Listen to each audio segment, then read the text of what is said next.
Bueno, y en este punto es importante entonces solo recapitular brevemente la idea de acción social en Max Weber. Habíamos dicho que para Weber el objetivo de la sociología era poder comprender el sentido de la acción humana cuando ésta ocurría en sociedad para poder explicar causalmente, digamos, su origen y de una manera poder entender así los fenómenos sociales a través de poder comprender así la acción de los seres humanos cuando ésta ocurre en sociedad, guiada bajo este presupuesto que habíamos mencionado anteriormente de racionalidad. Eh, la acción social nos va a interesar entonces cuando, o la vamos a entender como una conducta que está enlazada a un sentido que los seres humanos le dan a dicha acción. Es decir, por eso decimos un sentido subjetivo, porque hay un sujeto que enlaza a sus acciones un significado. Pero estas acciones van a tener un significado eh, cuando éstas están condicionadas por los demás. Es decir, cuando el curso de la acción ocurre, cuando la acción está referida o está condicionada por los otros, ¿no? Por eso hablamos que la acción social ocurre dentro de una relación social, ¿no? Nosotros como investigadores o sociólogos vamos a entenderla o vamos a comprenderla más bien a través de la interpretación. Es decir, yo puedo interpretar una acción social y a través de eso comprender su significado y así poder explicar su causa, ¿no? Eso es, digamos, el esquema como reconstruye entonces la acción social Weber. Este actuar, ¿no?, posee una racionalidad. Esta va a estar guiada por fines o va a estar guiada por valores, ¿no? Este proceso de racionalidad eh, pues se ha dado desde el inicio de la, digamos, de la historia humana, podríamos decirlo, ¿no? Eh, y a su vez, esta racionalización de la vida humana es de carácter progresivo y acumulativo, es decir, es creciente. De acuerdo a la teoría de la historia, según Max Weber, los seres humanos o nuestras sociedades han experimentado un proceso de racionalidad creciente. Nuestra vida social, así, cada vez es más racional. Para esto, para poder entender correctamente este concepto que me interesa que analicemos acá, de racionalización de la vida creciente de la sociedad, lo primero que tenemos que recordar o siempre tener como un supuesto para el análisis desde una perspectiva weberiana es que la conducta humana es reflexiva, ¿no? Es decir, nosotros somos capaces de dar cuenta del porqué de nuestras acciones, ¿no? La conducta humana también es interpretativa. Nosotros somos capaces de poder interpretar nuestro entorno, es decir, a las señales simbólicas, a los gestos significativos de los otros seres humanos, a lo que nosotros observamos, somos capaces de darle una interpretación y en virtud de esa interpretación, pues nosotros vamos a derivar un curso de acción, ¿no? Es decir, reflexionamos sobre lo que interpretamos y a partir de ese proceso interpretativo, pues decidimos actuar, ya sea, digamos, de las dos perspectivas weberianas, con arreglo a fines o con arreglo a valores, ¿no? El, la vida social eh, va a ser producto de un consenso normativo. Es decir, estos valores que nosotros interiorizamos como algo muy propio y que va a guiar nuestra acción, también son proceso de un consenso normativo.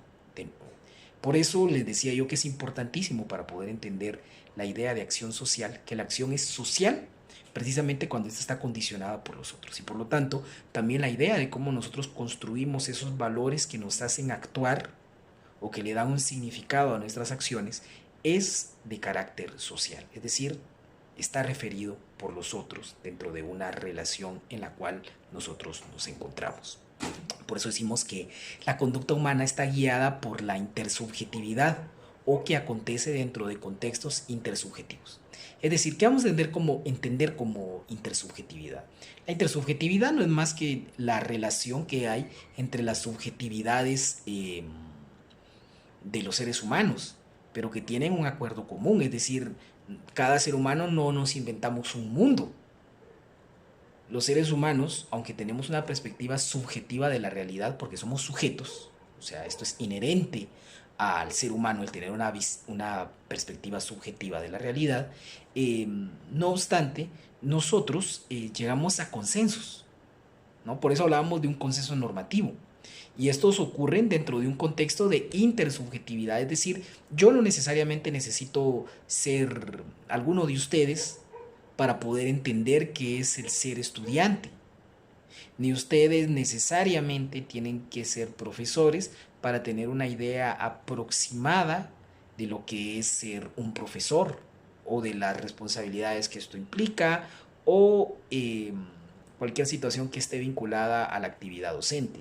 Sin embargo, nosotros tenemos un mínimo común, aunque no sea exactamente el mismo eh, acuerdo compartir, perdón, aunque no necesariamente nosotros eh, pensemos lo mismo, tenemos una idea aproximadamente similar de ciertos fenómenos que ocurren en la realidad o de la realidad misma, ¿no? Pues bien, este proceso en el cual nosotros los seres humanos desplegamos nuestra racionalidad no es un proceso que sea exclusivo, digamos, de Occidente, que sea producto de unas circunstancias particulares únicamente en una sociedad determinada o en nuestro tiempo. Es decir, que nosotros digamos que las sociedades más antiguas o arcaicas, diría por ahí un antropólogo, no hayan sido racionales. De hecho, sí lo son, porque los seres humanos por naturaleza actuamos de manera racional, según Weber. Pero nuestras relaciones sociales y sus formas de dominación, y por lo tanto de evolución social, han sufrido un proceso de creciente complejización, ¿no? Porque la actividad humana, precisamente porque tiende a ser racional, busca eficientar procesos, maximizar, digamos, la utilidad dentro de sus propios procesos, ha complejizado su manera de representar el hecho religioso, que esto lo ha llevado entonces a un proceso de racionalizar de una manera progresiva su perspectiva del mundo, ¿no?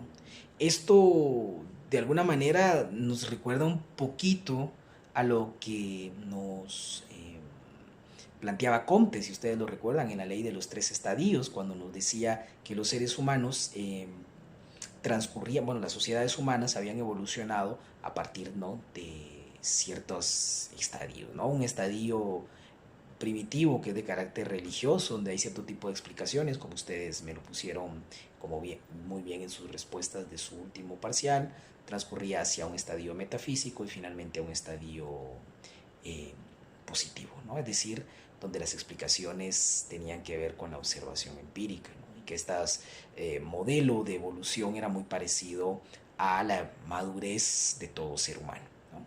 Weber no creía que esa fuera el motor, digamos, de, del cambio de la evolución social. Él creía que las sociedades humanas tienden necesariamente a un proceso de racionalización de la vida social como un proceso inevitable, ¿no?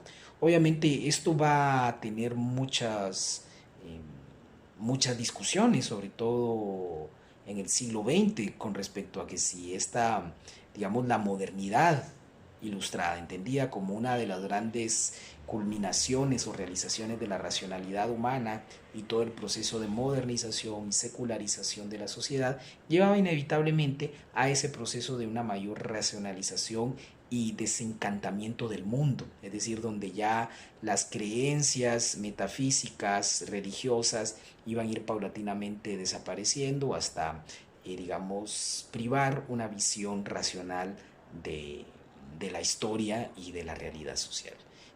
Hoy por hoy podríamos discutir un poco algunas de estas premisas beberianas, pero eso podemos hacer en otro momento. Eh, Aquí es importante entonces tratar de entender qué era lo que entendía Weber por racionalización creciente de la sociedad, o este proceso, podríamos decir, evolutivo, en el cual la sociedad va adquiriendo, digamos, un carácter en sus relaciones más racional. Nos habla Weber entonces que este proceso consiste en la organización de la vida mediante la división y coordinación de las diversas actividades pues, del ámbito de lo social, sobre la base de un estudio preciso de las relaciones entre los hombres, con sus instrumentos y su medio ambiente, en vista de una mayor eficacia y rendimiento, ¿no? Es decir, los seres humanos, recordemos, interpretamos nuestro entorno, reflexionamos, buscamos las maneras de poder eficientar lo que hacemos. Pero eso no solo lo hemos descubierto nosotros en el presente. Es decir, la historia de la humanidad es un proceso, de acuerdo a lo que nos dice por ahí uno de los mejores estudiosos de Max Weber, Julian Freund, cuando nos dice que esto consiste en un estudio preciso de las relaciones entre los hombres con sus instrumentos y su medio ambiente en vista de una mayor eficacia y rendimiento. Los seres humanos, la historia de la cultura, la historia de la evolución, digamos, del económico, tiene que ver con esa racionalización de la vida. Aquí encontramos, en este concepto, por cierto, cierto tipo de relación o afinidad con lo que nos dice Weber, perdón, Karl Marx, con relación al desarrollo de las fuerzas productivas, ¿no? Y el cambio tecnológico. Es decir, el cambio tecnológico, como yo les había dicho antes, no ocurría únicamente por el hecho de que los seres humanos querramos innovar por mera curiosidad, sino hay una necesidad detrás. Y esta necesidad casi siempre tiene que ver, si seguimos con una perspectiva weberiana, con una mayor eficacia y rendimiento en qué? En la reproducción de la vida social, ¿no? Weber va a caracterizar esta racionalización como una sublimación. ¿Y a qué se refiere con esto de una sublimación? Con un refinamiento ingenioso de la conducta de la vida y un dominio creciente del mundo exterior, ¿no? Un refinamiento ingenioso de la conducta de la vida. Esto pareciera que no nos dice mucho, pero nos habla de que si somos los seres humanos, seres que tendemos a fines y a valores, racionalmente los medios para la obtención y realización de los mismos nos van a llevar entonces a una sofisticación del quehacer humano. Es decir, podríamos decir así, una evolución de la cultura humana misma. ¿Cómo había ocurrido este proceso para Weber en Occidente, ¿no? Que es finalmente donde Weber desarrolla o despliega su análisis? Tratar de entender cómo se había dado este proceso de racionalización en las sociedades occidentales. Primero, partir de un fenómeno análogo a todas las sociedades. ¿Qué va a ser esto? Que hay infinitas interacciones sociales de carácter racional, es decir, todos los seres humanos estamos en interacción mutua, ¿no? Y estas son de carácter racional. Los seres humanos vamos aprendiendo, vamos instituyendo procedimientos, rutinas para eficientar la manera como hacemos las cosas. Y si a eso le sumamos que hay racionalización en la cooperación de cara a no solo a la reproducción material de la sociedad, sino también una racionalización de nuestros procesos de convivencia humana, es decir, para resolver lo que he mencionado en otros momentos, en estas clases, sobre cómo resolver el dilema de cómo cooperamos para reproducir lo social. En este sentido, los seres humanos hemos pasado por diversos procesos donde se ha ido racionalizando esa vida. Primero, digamos, el más básico, la apropiación del trabajo por la fuerza del trabajo de otros seres humanos y generar todo un régimen de convivencia basada en la apropiación de los seres humanos, no solo de su trabajo, sino del ser humano mismo, es decir, el esclavismo. Luego tenemos también, por otro lado, que este régimen fue reemplazado por otro tipo de organización y convivencia cooperativa mucho más eficiente en términos de procesos y rutinas. O sea, aquí no perdamos nunca en cuenta que estamos hablando del proceso de racionalización de la sociedad. Y entonces podríamos decir que el feudalismo, que es el que reemplaza al esclavismo, es un proceso mucho más racional que el proceso, digamos, de producción o de trabajo esclavo. Y por lo tanto, las instituciones, aquí digamos, aunque no lo mencione directamente Weber, pareciera que sí hay mucha concordancia con el pensamiento de Marx, las instituciones que existen, es decir, los valores, por un lado, como estas disposiciones subjetivas a realizar cierto tipo de ideas, ¿no? Que se convierten en valiosas y trascendentales. Y por otro lado, el orden de dominación, que es el derecho, como tal, instituido en prescripciones sobre cómo los seres humanos debemos comportarnos o debemos eh, colaborar en la vida social, so pena pues, de ser castigados. Las instituciones feudales son más eficientes en términos racionales para poder reproducir la existencia humana. Y pues así podemos seguir también y decir que el capitalismo es un proceso mucho más racional y eficiente de reproducción material de la vida humana, eh, más racional que el feudalismo y evidentemente que el esclavismo. Entonces, este, estos, digamos, cambios en la cooperación, en la convivencia humana y sus instituciones que la van a regular, que van a ser las que van a dominar al ser humano, es decir, el que nos van a condicionar en nuestra acción social.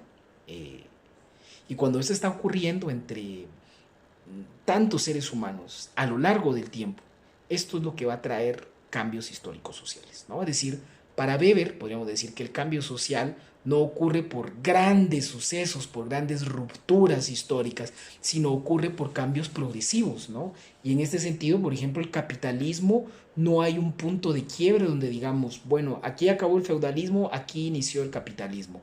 Las relaciones, digamos, monetarias que empiezan a producirse en el burgo, es decir, en las primitivas ciudades donde se aglomeraban los mercaderes, que eran también necesarios pues para la vida eh, social medieval, eh, se agrupaban y entonces en los burgos, que son las, digamos, los antecedentes de las primitivas ciudades europeas, aquí surge, digamos, el germen del capitalismo, pero no surge únicamente como un cambio o transformación material de la sociedad, también esto trae aparejado un cambio de ideas y de normas, y estas normas son las que hacen actuar al individuo.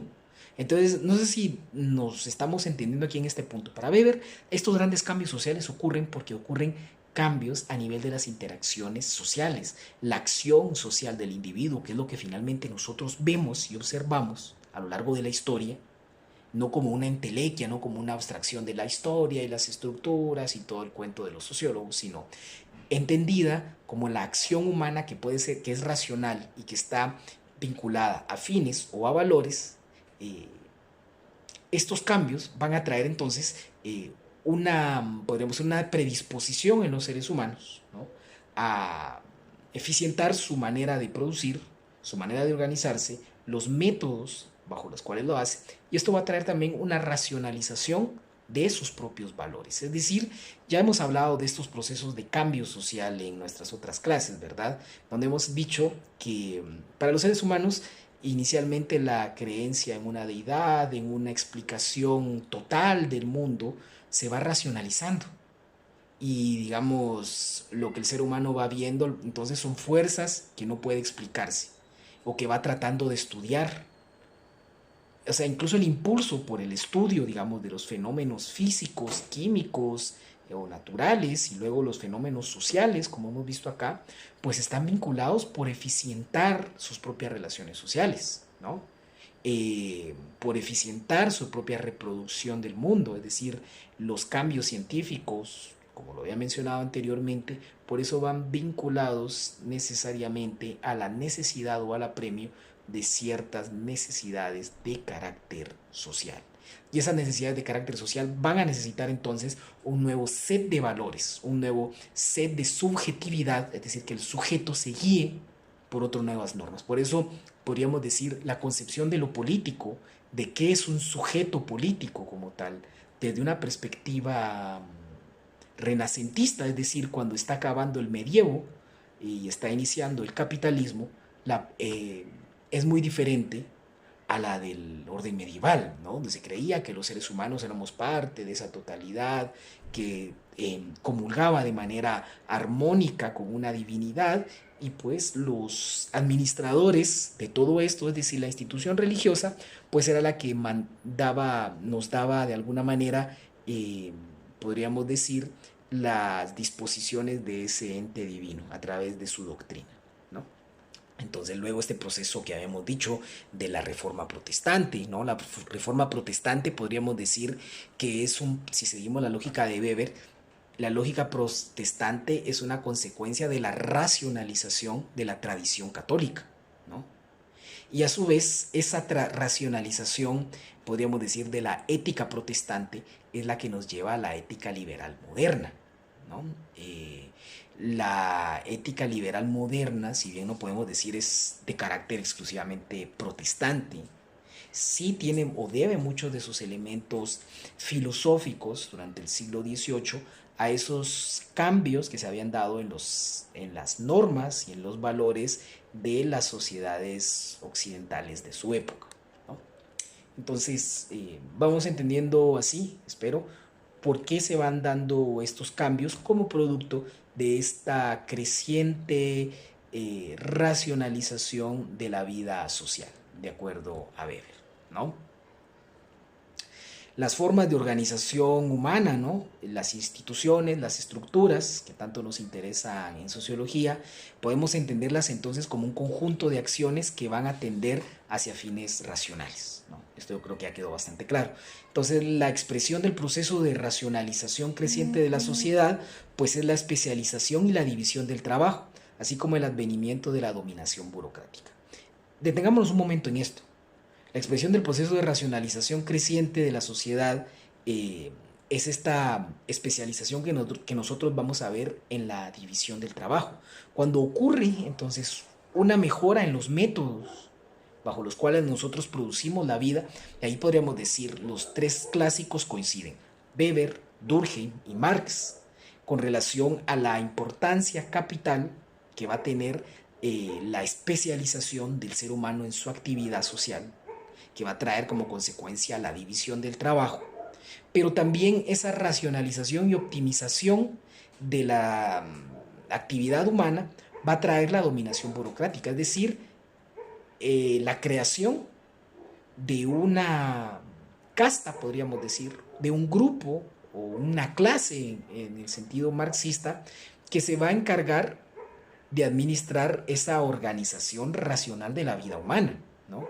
Esto podríamos decir es una constante en todas las sociedades humanas, léase las sociedades europeas, las sociedades asiáticas, las sociedades indígenas mesoamericanas, todas traen, en la medida en que van especializándose y se va creando la división del trabajo y, digamos, en el caso de las sociedades guatemaltecas, o la sociedad, no, perdón, lo correcto es decir, la sociedad mesoamericana prehispánica, es decir, anterior a la venida de los europeos,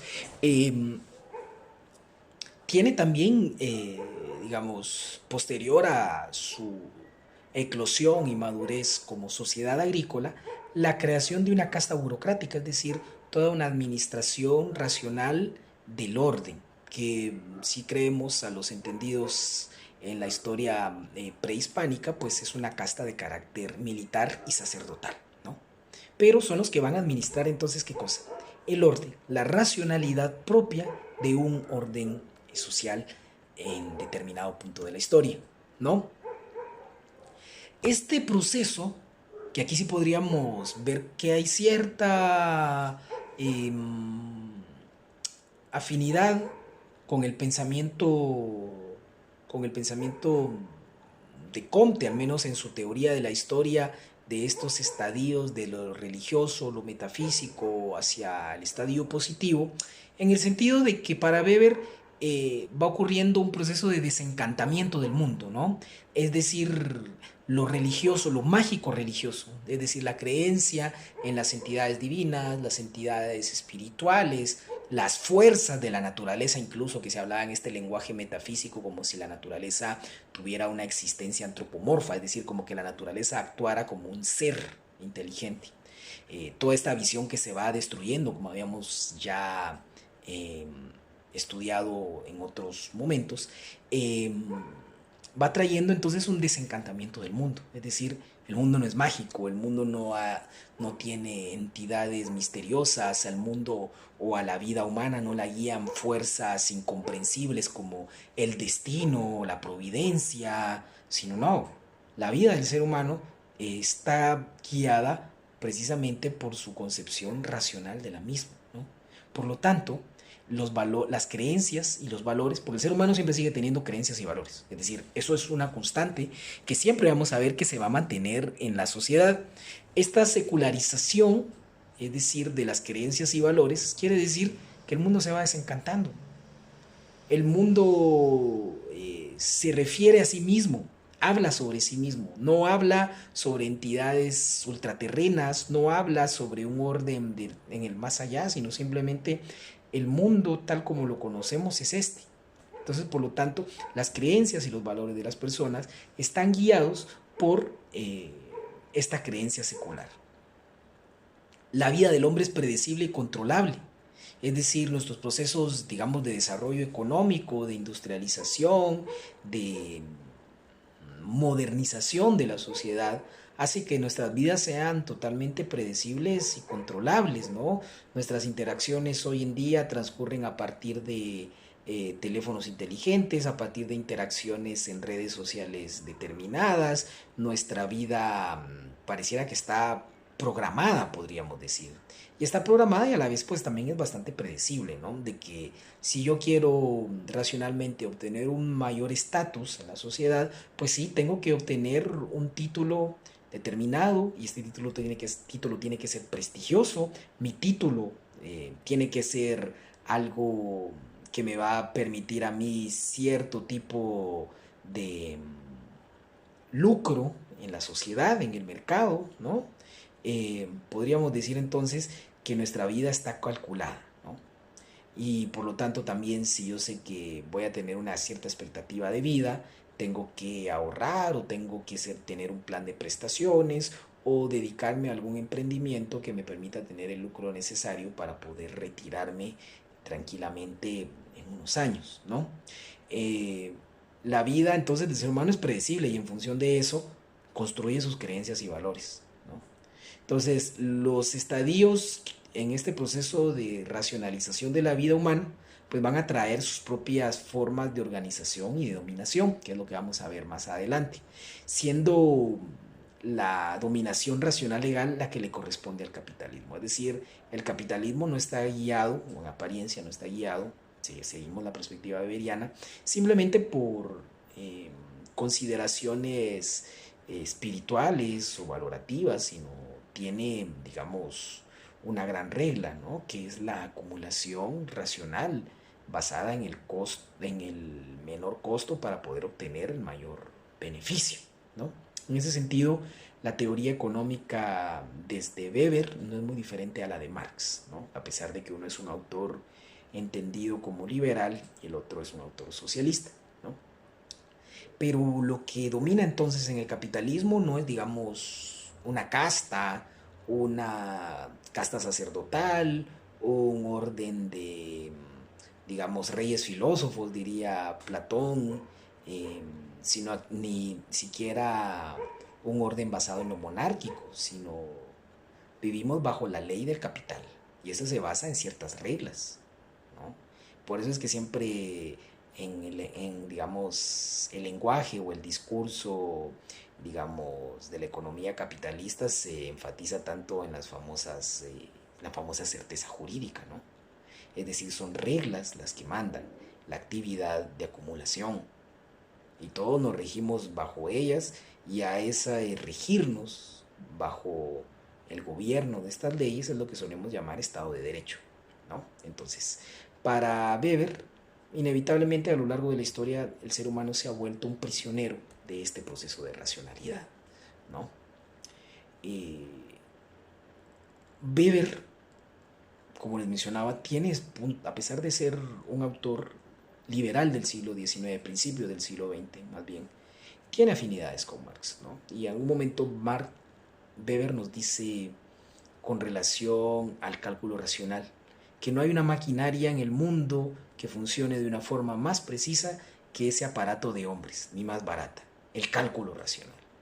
Reduce a la condición de engranaje de la maquinaria burocrática a cada trabajador que viéndose a sí mismo de modo preguntará solamente cómo transformarse el mismo en un engranaje mayor.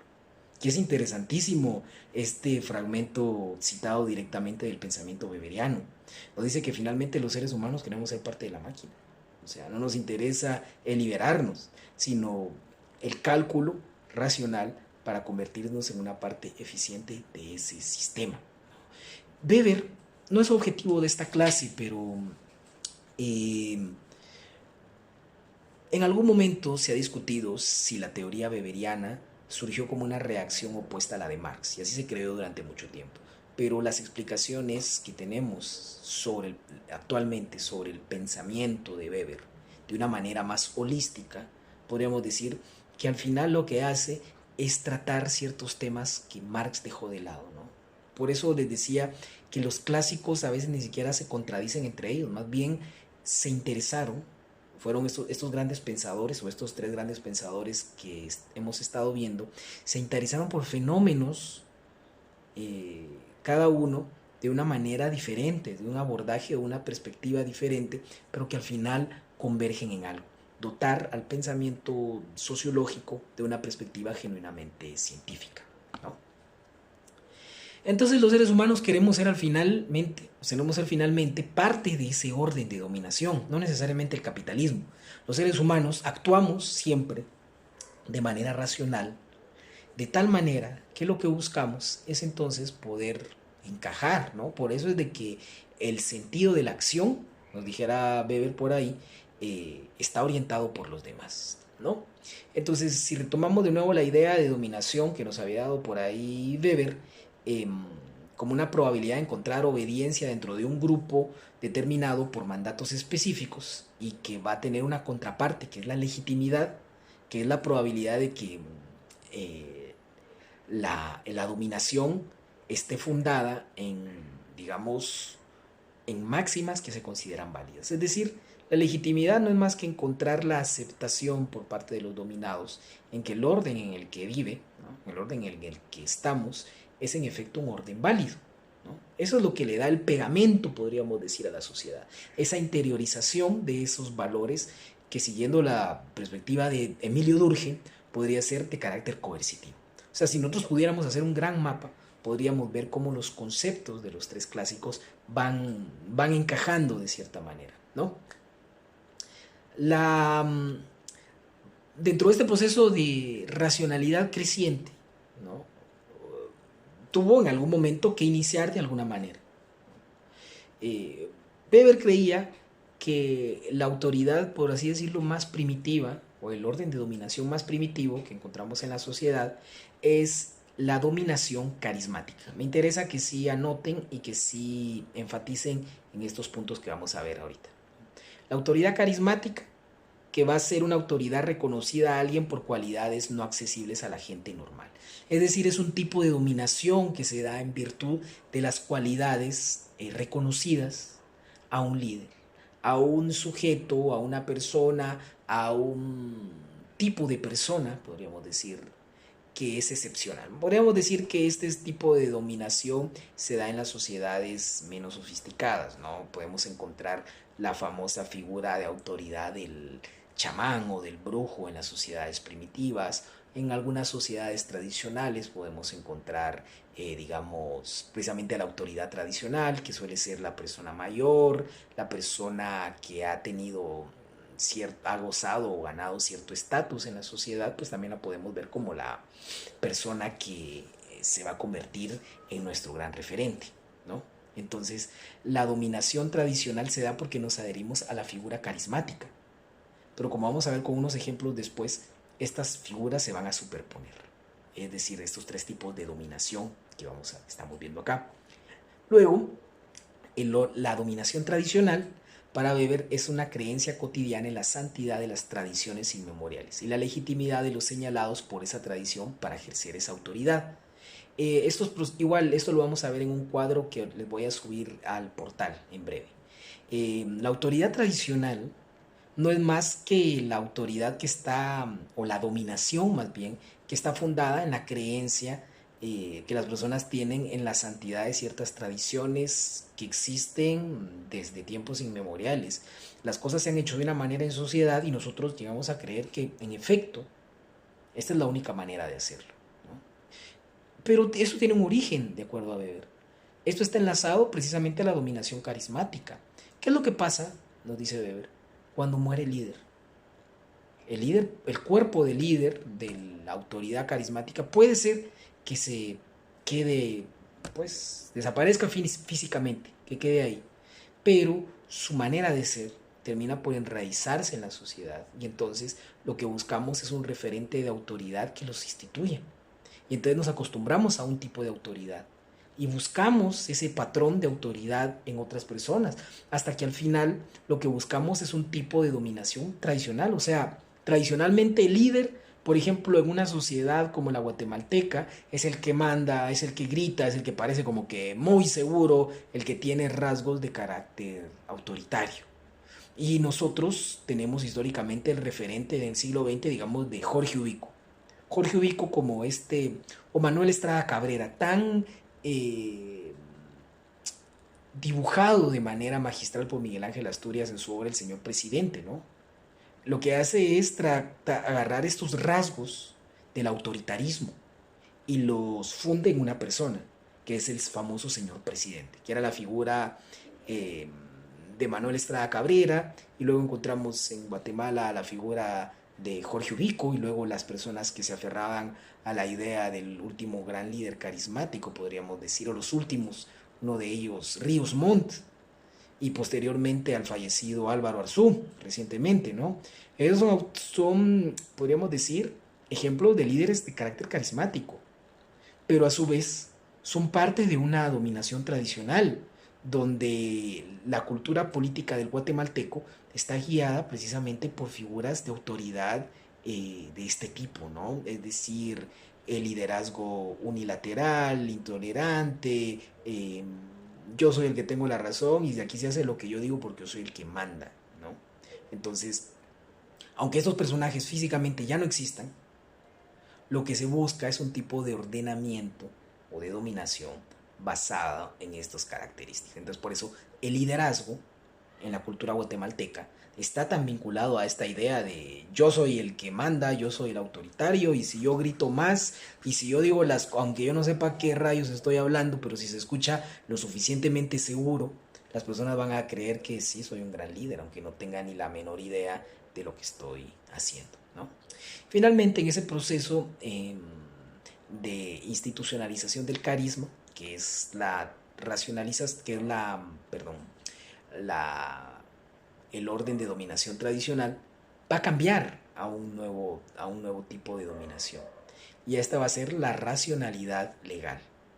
Y esta es la creencia en la legalidad de las ordenaciones estatuidas y de los derechos de mando de los llamados por estas ordenaciones a ejercer autoridad. Esto es directamente el concepto que nos da Weber de racional legal. Quiere decir que los seres humanos creemos que el orden basado en leyes es legítimo, y por lo tanto el derecho a mandar o a ordenar que tienen de acuerdo a estos ordenamientos legales, sea el derecho que nos dice quién es la autoridad máxima en Guatemala, en el Estado, pues es el presidente de la República. Mandatos legales, por ejemplo, como quién es el que tiene el monopolio de la investigación y la persecución penal del Estado en Guatemala, pues es el Ministerio Público. Y entonces eso le da la eficacia a la actuación, por ejemplo, de los burócratas que administran ese poder. En este caso, el presidente y todo su equipo, digamos, de asesores que administran lo público, al fiscal general y todo su equipo de investigación que hace toda la investigación científica dentro de un proceso de persecución penal, pero porque esto está mandatado por un orden de leyes, es decir, no hay un sabio que diga, bueno, yo elegiré a la señora fiscal para que ella haga algo, y solo ella va a tener el dominio el monopolio sobre la investigación. No, eso está mandado por leyes, ¿no? Como había mencionado anteriormente. Entonces, tenemos, recapitulando, tres tipos de orden de dominación. El carismático, basada en la figura de una autoridad; el tradicional, basado en la creencia capital o importante de las tradiciones inmemoriales y la legitimidad de los señalados, es decir, por ejemplo, de los sacerdotes, podríamos decir en el orden religioso es un orden de carácter tradicional. ¿Por qué nosotros, a lo mejor, aunque el sacerdote no sea una figura carismática, pero lo respetamos? ¿Por qué? Porque encarna a un tipo de tradición, ¿no? Por eso las castas sacerdotales anteriores, digamos, al orden capitalista liberal, eh, pues tienen esa autoridad. Luego el orden racional legal, que es el que estamos familiarizados dentro de un régimen de Estado de Derecho, ¿no? Entonces, donde lo que manda es lo que está dispuesto, en lo que está instituido en leyes. ¿No? Vamos a terminar por este momento por acá. Vamos a tratar un par de temas más y entonces estaríamos concluyendo con eso el estudio de los tres clásicos del pensamiento sociológico.